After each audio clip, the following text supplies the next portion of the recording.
The last days of April, 1975. The last days of South Vietnam. Communist forces have occupied almost all of the country. Only Saigon still stands.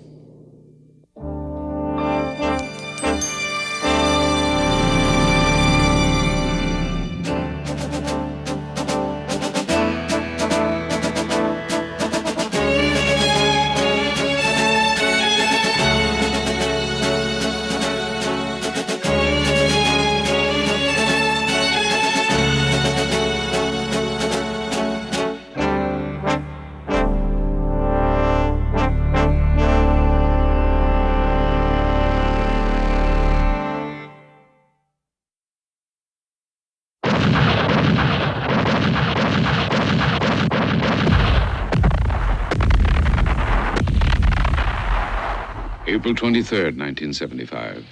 Communist forces less than 30 miles from Saigon begin an advance on all sides.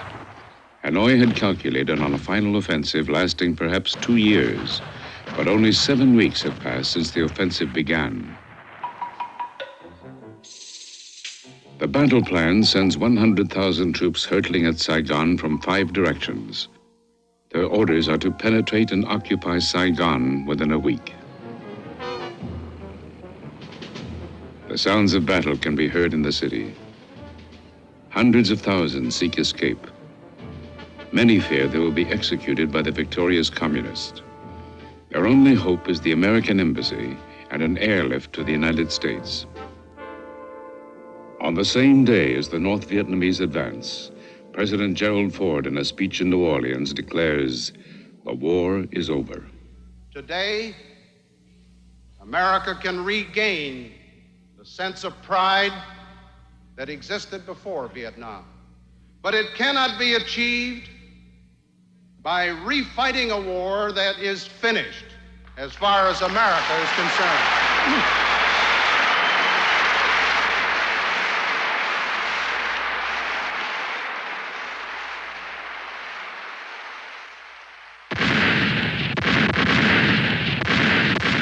Hanoi's divisions race into position.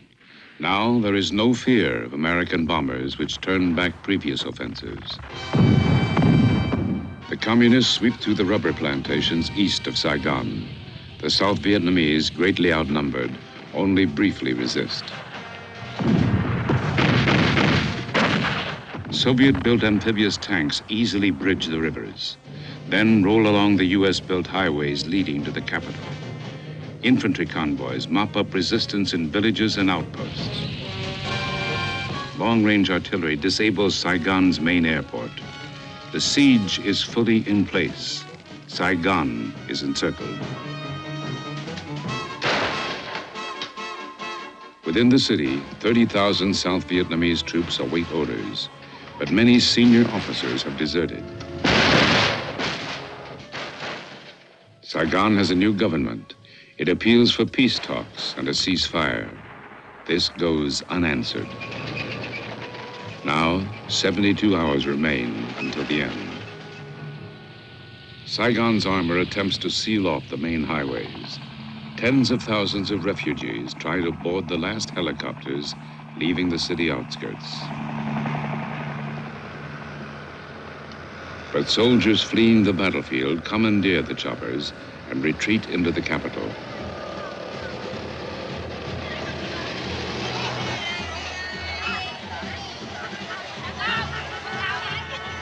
The refugee flood is greatest on the main artery from the east, a 4-lane highway once the pride of American engineers. Civilians and retreating soldiers sweep aside checkpoints in their haste to escape the onrush of battle.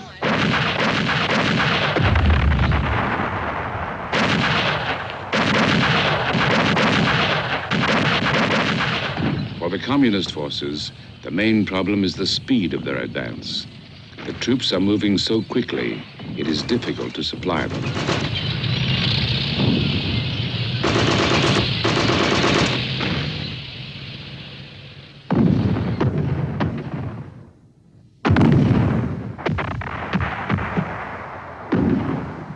Southern guerrillas act as guides, providing maps and pointing out weaknesses in government defenses.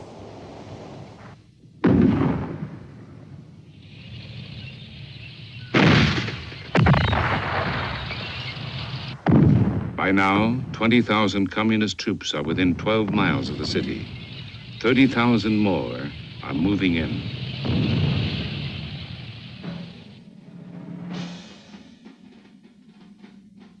In his dispatches, the Communist field commander, General Zeng, likens his forces to a divine hammer held aloft. Saigon's army, he wrote, trembled in fright, watching the hammer descend.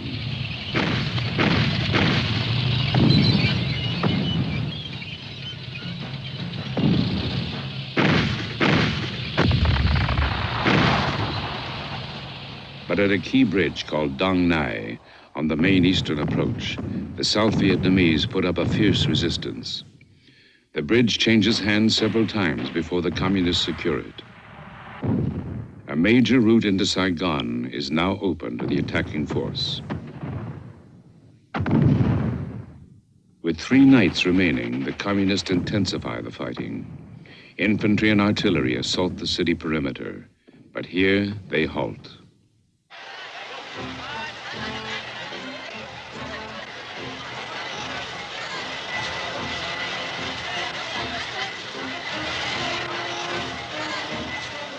In captured areas, communist cameramen record the population tearing down symbols of their former government and celebrating in the streets. In Saigon, too, the streets fill. Here, the emotion is fear. The large Catholic population is especially nervous. Thousands gather to hear former Prime Minister Nguyen Cao Ky. He denounces his countrymen who have fled. Armed resistance can bring negotiations, Ky says.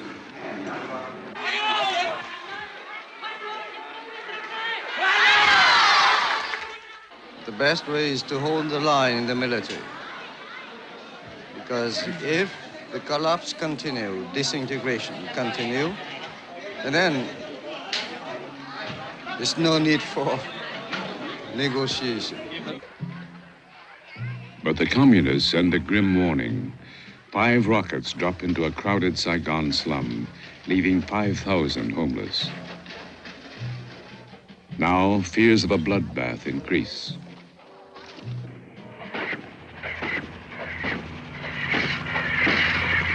The next day, April 28th, the ring around Saigon tightens. Saigon troops rush to the Newport Bridge on the city outskirts. North Vietnamese commandos hold the far side of the bridge.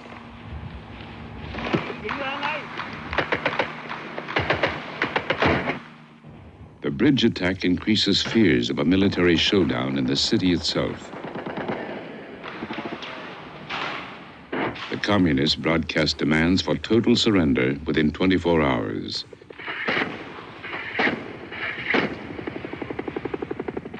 The deadline abruptly ends hopes for a political settlement, and it activates evacuation plans for 3,000 Americans. With the Newport Bridge attack, Saigon's discipline breaks. As the Army of South Vietnam makes a final stand, civilians loot the nearby American commissary. Deserting soldiers join in.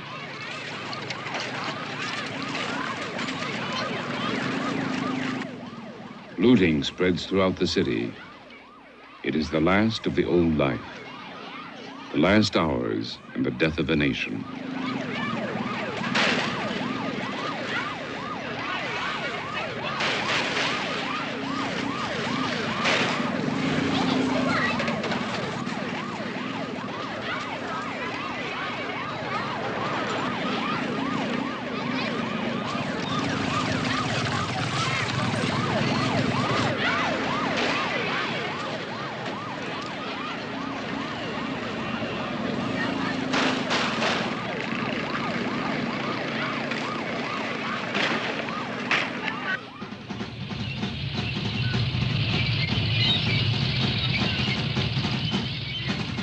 The communists now attempt to close the last main exit. 5 captured planes with North Vietnamese pilots bomb Saigon's Tan Son Nhut airport. A few hours later, long-range shells and rockets wrecked the airstrip, leaving no choice for Ambassador Graham Martin. And I picked up the phone and told Secretary Kissinger to inform the president that I had decided that we would have to go to option 4 to the helicopter airlift for the remaining Americans and for such Vietnamese as we could get out. Waiting off the southern coast is an evacuation task force of 3 American aircraft carriers with support ships and combat Marines.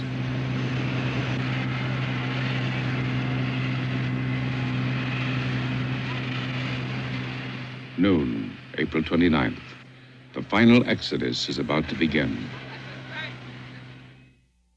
The ballad, "I'm Dreaming of a White Christmas," is the code signal for the final American departure. As it plays over the American service radio, officials, businessmen, and journalists gather at the embassy. Some Americans have spent a decade in Vietnam. They have only hours to leave. Thousands of Vietnamese try to join the evacuation. They threaten to overwhelm embassy guards.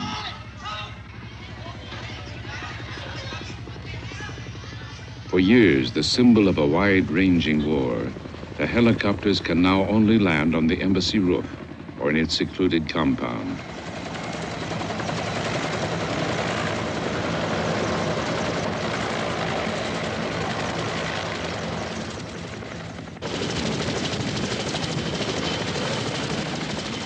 Hundreds of Americans and Vietnamese officials wait in priority groups.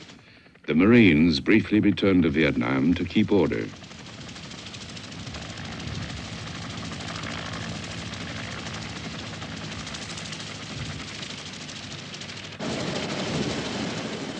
Some embassy staff spend their last moments shredding documents.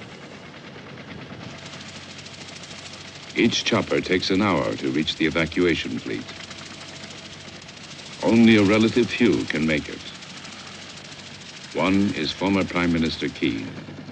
I landed on the Midway aircraft carrier, and the admiral captain of the ship received me. And he left his office with his staff and just left me alone. So I stood there for 15 or 25 minutes just crying by myself. I couldn't stop it. Even I said to myself, oh no, I'm a soldier. Never cry. But it happened.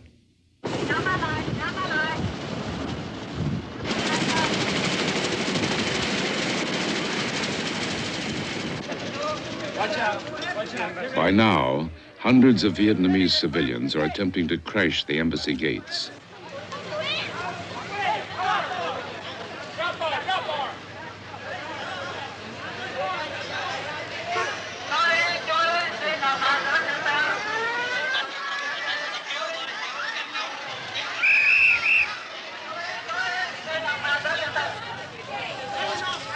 Only the most persistent break through and get a chance to escape.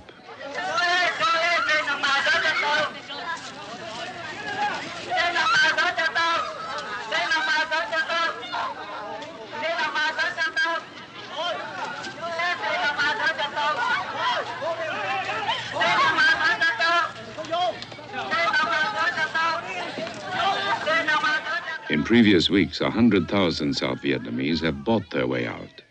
But the sudden American evacuation still leaves behind many long-serving Vietnamese. Senior CIA analyst Frank Snepp. I was sitting by the radios at the top floor of the embassy, monitoring the flow of intelligence as it continued to come in from various places. I listened to the radios, and I would hear people calling in over our radios, agents and employees who had been abandoned at various evacuation points. I'm Mr. Lon. I have served you for years. Save me. I am Mr. Ha. Save me. And there was no way to save them then. That, I believe, was the most tragic thing for me on that final day. The voices over the radios, and I still sleep. I have nightmares and those voices still play in them. An alternate evacuation plan is departure from Saigon by barge. Though encircling the city, the communists make it known they want an uncomplicated end. They briefly delay their final assault to allow all Americans to leave. One of the last to do so, Frank Snepp. I'd gone out with the last CIA contingent. I got on the helicopter, stumbled up the roof up to the rooftop evacuation pad, got into the helicopter, and pulled in several of the Vietnamese agents we'd managed to get inside the embassy walls. And the helicopter began lifting up off the top of the roof of the embassy, and the tail gunner was crouched over his weapon.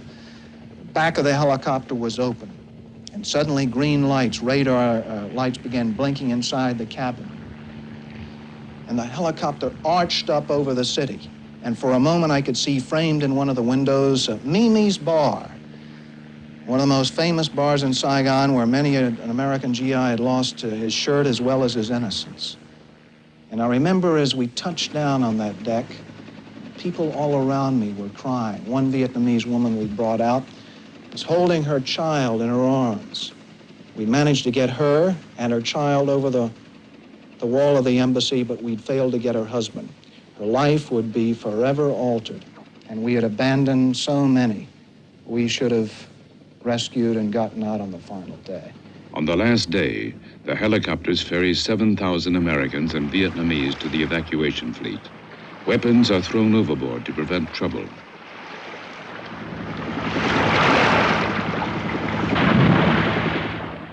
Dozens of helicopters flown by South Vietnamese pilots arrive uninvited. The $250,000 machines are ditched to make room for those still arriving.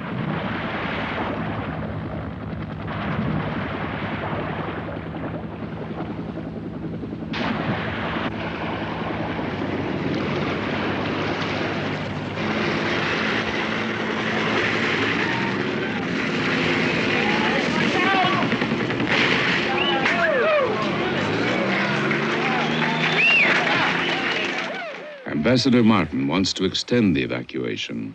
Washington rejects the recommendation as too risky. I then drove to my house to pick up my wife. I think the Marine Guard log showed that I was there for 11 minutes. She packed one bag and walked out. She had left everything that we had because, again, to provide this aura of stability, we had not packed anything because the minute that we had picked up one thing to send out, it would have been known all over Saigon. So she paid the sort of a higher penalty than I did in the sense of losing some of the treasured possessions of a lifetime. Martin is among the very last to leave. At 4:30 a.m. Saigon time, the senior American official in Vietnam gets a final order. This young helicopter pilot came into my office with this scroll on the back of a pad that I never forget it. I mean, the name of the helicopter was the Lazy Ace, I think. And the President of the United States directs that Ambassador Martin come out on this helicopter. Well, what do you do then? I mean, do you try to emulate Admiral Nelson and put your blind eye out of the telescope, you know? I mean, you didn't hear or you didn't get it. And then for 45 years, I had been a disciplined officer of the United States government, and that I would not sort of spoil it in the end by any act of disobedience. And so I got on the chopper and came out.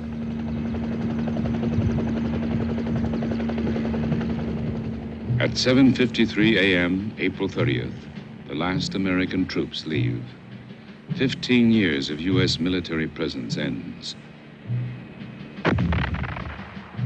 The communists converge on the capital in a 5-pronged assault. They overrun Saigon Airport, occupy the military and police headquarters, then move through the garbage-littered streets past a dazed population. The final hours are mercifully bloodless.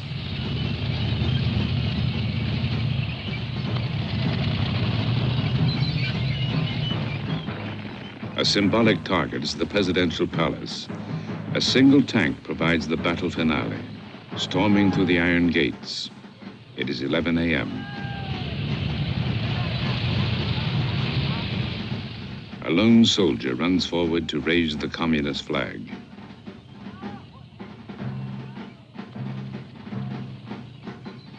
By noon, Hanoi's troops fill the city. Their flags are everywhere.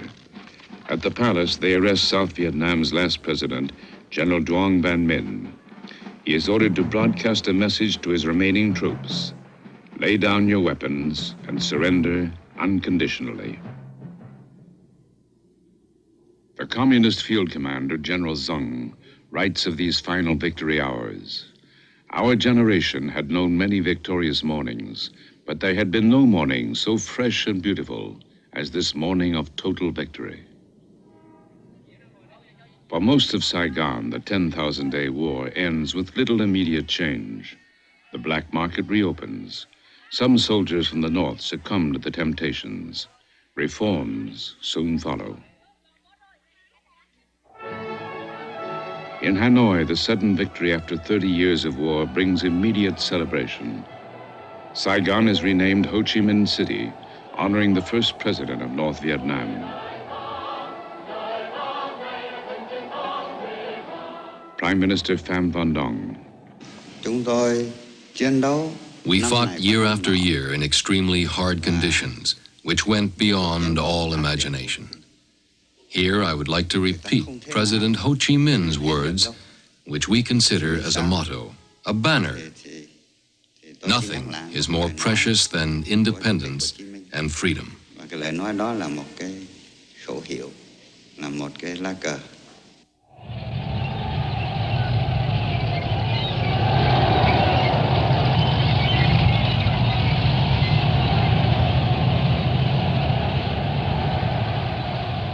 In Saigon, the Communist Victory Parade is held May 7th, the anniversary of the French defeat 21 years before. Ambassador Ha Van Lao. There were a lot of emotions at that moment. Everyone could breathe again. The war was over. Peace reestablished. And above all, we became the true masters of our own country, our own land, independent. Our first thoughts were of our venerated president, Ho Chi Minh, who was not there to see with his own eyes the most glorious moment in our history.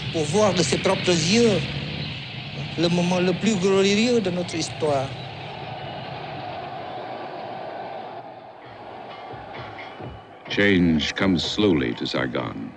The communist victors initially treat the people with discretion. But the old regime is purged. 200,000 officials and military officers are sent to re-education camps. An estimated 1.5 million city dwellers are forcibly moved to the countryside.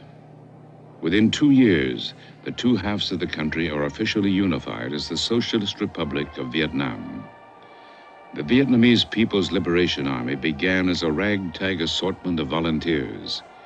The Soviet-equipped North Vietnamese Army, which parades through Saigon, is the 5th largest in the world. This impoverished agrarian nation built up a military force exceeded only by the great powers. This force has brought America its longest and costliest struggle. As it ends, the majority of Americans express only relief that it is finally over. More than 100 countries give diplomatic recognition to Vietnam. President Carter is initially sympathetic to establishing ties. A U.S. delegation visits Hanoi in 1977 to pave the way, but nothing comes of it. The U.S. considers Vietnam too much under Soviet influence.